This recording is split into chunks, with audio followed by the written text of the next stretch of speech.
This little plant is called Copiapoa hypogaea, and hypogaea essentially means growing underground. So I'm guessing that this kind of starts underground and some of the offsets actually start to pop up, as you can see here.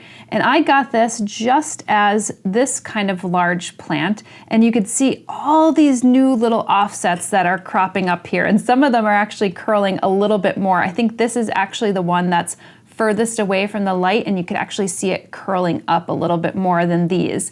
And the way that I actually have this plant growing is, I would say, about 2.5 to 3 feet away from my southwest facing window, sitting on a bookshelf. So it's not getting direct or intense light. And I think if I want to course correct what's happening here, I would actually turn it around so that it's getting even light across all of its aspects of this particular plant.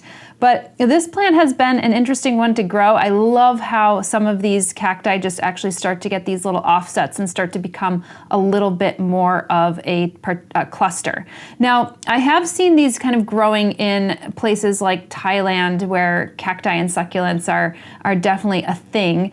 And because it's a little bit more of a humid environment, kind of these little fuzzy bits on top where some of the flowers start to emerge get really dark and black. So this particular plant does not need a tremendous amount of humidity at all. In fact, if you just have low humidity and you come from a very dry environment, this plant is definitely going to thrive.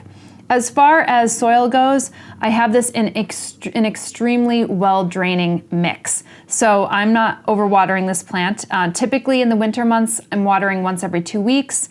In the summer, I'm watering once a week, and this plant has seemed to really thrive. I've had this now for a little while. As far as fertilizing goes, once a month is perfectly fine, and you could use a regular cacti fertilizer like a 2,4,7 or a 3,4,7, or you could even get an organic fertilizer, which might be a 0,11, and this plant will totally be happy with you. As far as pests, I haven't had any pest pressures with this plant whatsoever, so I have to say, if you have the light, this one is an easy one to grow.